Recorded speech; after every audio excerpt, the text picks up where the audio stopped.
मैं निकिता और आप देख रहे हैं सी न्यूज भारत। वक्त हो चुका है न्यूज आवर का।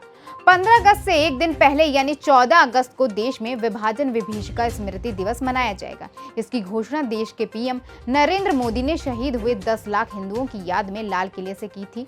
विभाजन विभीषिका स्मृति दिवस इस बार 14 अगस्त को धर्म नगरी कुरुक्षेत्र में मनाया जाएगा, जिसमें राज्य के मुख्यमंत्री मनोहर लाल खट्टर मुख्य अतिथि होंगे।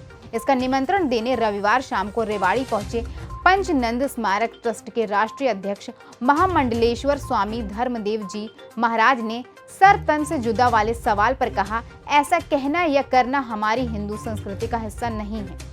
स्वामी जी ने कहा कि हम भी नबी का पूरा सम्मान करते हैं, लेकिन मारने काटने जैसे आपत्तिजनक शब्दों का प्रयोग हमारे लिए बिल्कुल भी उचित नहीं है। नुपुर शर्मा ने जो कहा वो किताबों के लिखे अनुसार ही उन्होंने कहा और अपने उस बयान के लिए उन्होंने माफी भी मांगी है।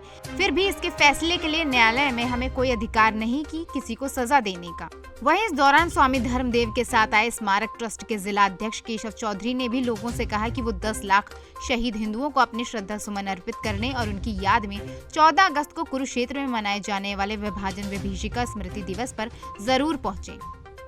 आपका बहुत बहुत स्वागत। धन्यवाद मेरे प्यारे। आज क्या कार्यक्रम? ऐसे मेरे प्यारे, इस समय हम लोग रेवाड़ी में हैं और एक बहुत प्यारा लक्ष्य उद्देश्य लेकर के हम लोग चले हुए हैं। इस समय जो समाचार पत्र पत्रिकाओं में भी आ रहा है और आप मीडिया के लोग हैं, आपके माध्यम से बहुत बड़ा योगदान इसमें प्राप्त हो रहा है कि आने वाली 14 तारीख, क्योंकि आज 31 जुलाई है, 14 दिन बाकी हैं, 14 अगस्त को कुरुक्षेत्र में एक दिव्य भव्य अलौकिक ऐतिहासिक कार्यक्रम जिसका आयोजन किया गया है। वो कार्यक्रम क्या है कि पिछले साल 15 अगस्त, जैसे 15 अगस्त अब मनाएंगे, 2021 में 15 अगस्त जब लाल किले की प्राचीर से हमारे देश के यशस्वी प्रधानमंत्री श्रीमान श्री नरेंद्र मोदी ध्वजारोहण कर रहे थे, तो ध्वजारोहण के बाद जब उनका संबोधन में पहली बार किसी भारत के प्रधानमंत्री ने लाल किले की प्राचीर से एक ऐसे विषय को छुआ जो पूरी तरह से हम लोगों से संबंधित है, हमारे मिशन से संबंधित है।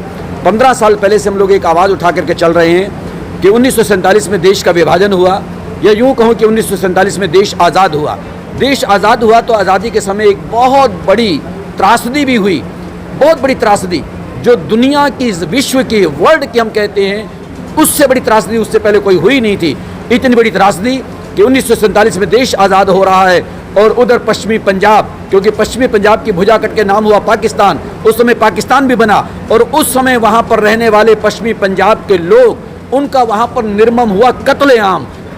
ऐसा कत्लेआम कि जैसे गाजर मूली को काटा जाता है, ऐसे लोगों को वहाँ पर मारा गया, काटा गया। न बच्चे देखे, न बूढ़े देखे, न बुजुर्ग देखे, न महिलाएं देखी, न माताएं देखी, न बेटियां देखी, बस तलवारें चल रही थी, गंडासे चल रहे थे। लाखों लोग, जो अनुमानित 10 लाख लोगों की शहादत हुई, उनका कत्लेआम हुआ, और उनको याद किया पिछले साल हमारे देश के प्रधानमंत्री श्रीमान नरेंद्र मोदी जी ने। और उस समय उन्होंने घोषणा की, उनको याद करते हुए घोषणा की कि हर साल विभाजन की जो त्रासदी, जो विभीषिका हुई, क्योंकि विभीषिका त्रासदी को कहते हैं, ये बंटवारे की त्रासदी, विभाजन की जो विभीषिका, अब इसको ध्यान में रखते हुए हम उन अपने पुरखों को याद करेंगे, उनको सम्मान देंगे।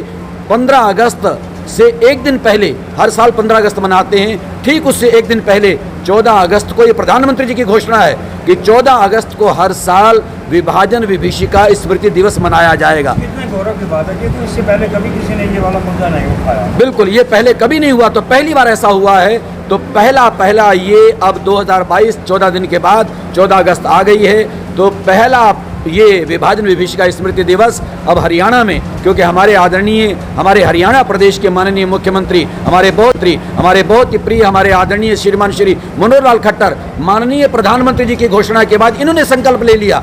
इन्होंने कहा कि प्रधानमंत्री जी ने कहा है तो हम इसको पहले हरियाणा में मनाएंगे, पहला स्मृति दिवस यहाँ पर मनाएंगे, और पंचनद स्मारक ट्रस्ट जो 15 साल से इस मिशन को लेकर चल रहा है, पंचनद के बैनर के नीचे मनाएंगे। ये हमारे मुख्यमंत्री जी की घोषणा है। तो उनकी घोषणा के अनुसार सरकार के सौजन्य से पंचनद स्मारक ट्रस्ट के तत्वावधान में और समस्त हरियाणा, आसपास के भी प्रदेश के जो वो लोग हैं जो उन पूर्वजों के वंशज हैं, वो सब एकत्रित हो रहे हैं। जो अनुमान है लगभग 1 लाख लोगों का टारगेट तो हम अभी से लेकर के चल रहे हैं कि कुरुक्षेत्र के अनाज मंडी में 14 तारीख को वहाँ पर सब लोग पहुँचे, और उसी के लिए आज मेरा यहाँ रेवाड़ी में आना हुआ है। रेवाड़ी के लोगों से आग्रह करने के लिए कि जैसे पूरे हरियाणा प्रदेश में 22 जिले हैं, 22 जिलों से और दूसरे प्रदेशों से भी, लेकिन हमारे हरियाणा का प्यारा सा ऐतिहासिक नगर ये रेवाड़ी से भी अधिक लोग संख्या में वहां पर पहुंचे और पहुंच करके अपने पुरखों को श्रद्धांजलि दें। स्वामी जी, ये विभाजन की विभीषिका के ऊपर आपका जवाब था, लेकिन आजकल एक खबर बड़ी सुर्खियों में, राजनीतिक खबर है, क्षमा चाहेंगे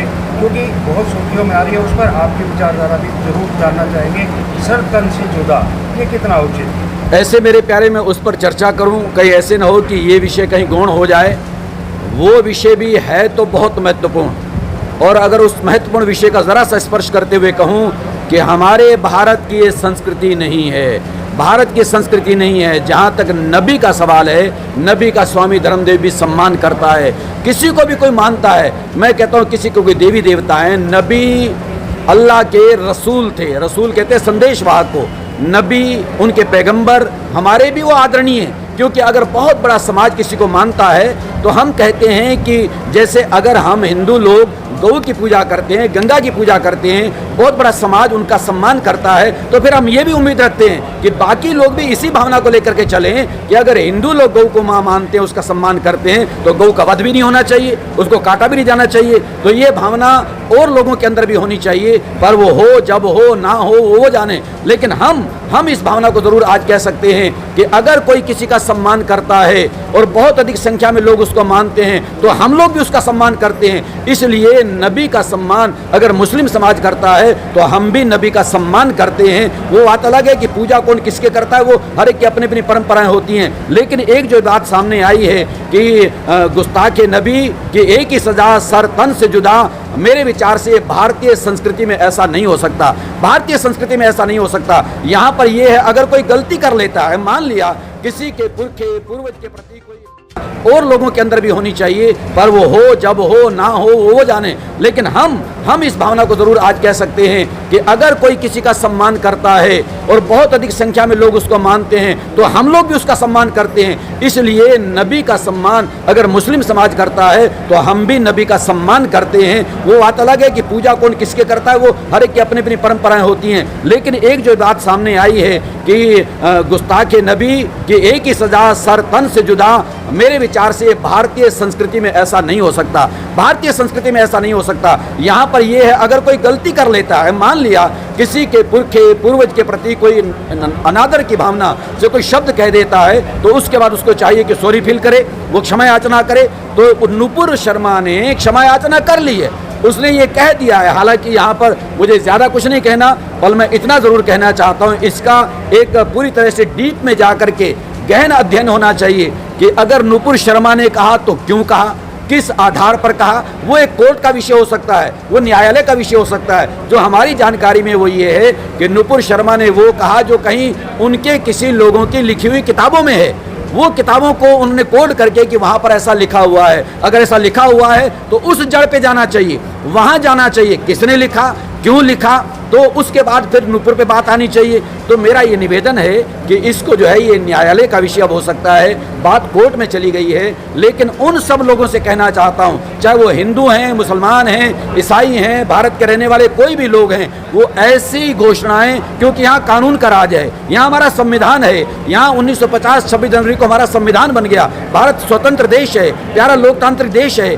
यहाँ पर संविधान का सम्मान होना चाहिए, संविधान के अंतर्गत जीवन को चलाना चाहिए। यहाँ पर न्यायालय हैं तो उनके हिसाब से उसके अंतर्गत सारी चीज़ें वहाँ जाती हैं, वो न्याय उन्होंने करना होता है, फैसला उन्होंने करना होता है। मैं कोई घोषणा कर दूं कि मैं ऐसा कर दूंगा, शायद ये मेरे लिए अनुचित होगा। तो इसलिए कोई भी इस तरह की घोषणाएं, किसी के कत्ल की, कोई भी बाप है वो उसका बेटा है, बेटा होने के बाद बाप को हक नहीं है कि बेटे का कत्ल करे, और बेटे को भी हक नहीं है कि मेरा बाप है, मेरा बाप है, मैं इसको मार सकता हूँ, नहीं, वो नहीं कर सकता उसको, क्योंकि यहाँ पर कानून है। कानून के हिसाब से कानून ने देखना है किसने गलती की है, उस गलती के हिसाब से क्या उसको सजा देनी है, वो न्यायालय देगा। हम कौन होते हैं इस बात की घोषणा करने वाले? तो इसलिए वो विषय हम चाहते हैं न्यायालय अपने आप देखेगा। तो भारत में रहने वाले लोगों को भारतीयता में अपने जीवन को जीते हुए इस तरह की घोषणाएं किसी को नहीं करनी चाहिए। के अंदर आए 14 अगस्त का यहाँ पर आमंत्रण करेंगे, क्या है पूरा कार्यक्रम? 14 अगस्त 2022 पंचरस स्मारक ट्रस्ट पहली बार विभीषिका जो हमारे देश में 1947 में जो आज तक कभी नहीं हुई, जिसमें हमारे सिर्फ पंजाबी भाइयों का ही, पंजाबी बिरादरी का ही जो बलिदान हुआ था, 2021 में 15 अगस्त वाले दिन देश के यशस्वी प्रधानमंत्री ने वो उसको प्रण लिया कि जो शहीद हुए हैं उनको शहीद ही कहेंगे कि 10 लाख लोगों को उन्हें प्राण दिए। तो वो कुरुक्षेत्र के अंदर 14 अगस्त को विभाषिका दिवस के रूप में उन्होंने मनाने का संकल्प लिया है और वो हम कुरुक्षेत्र के अंदर ही मनाने जा रहे हैं। तो उसी के लिए आज स्वामी जी का रेवाड़ी आगमन हुआ है और सबको आमंत्रित करने जा रहे हैं। 14 अगस्त 2022 को मैं आपको बताना चाहता हूँ प्रेस के माध्यम से कि कुरुक्षेत्र के अंदर पंजाबी समाज का विशाल जन समाज वहाँ पर इकट्ठा होगा और इतना भव्य कार्यक्रम होगा। आप सब भी उसमें आमंत्रित हैं। उसी के लिए स्वामी जी आप सबको यहाँ पर निमंत्रण देने के लिए आए। रेवाड़ी से सी न्यूज संवाददाता चैन सिंह की रिपोर्ट। फिलहाल के लिए इस खबर में बस इतना ही। देश और दुनिया की तमाम खबरों के लिए देखते रहिए सी न्यूज भारत।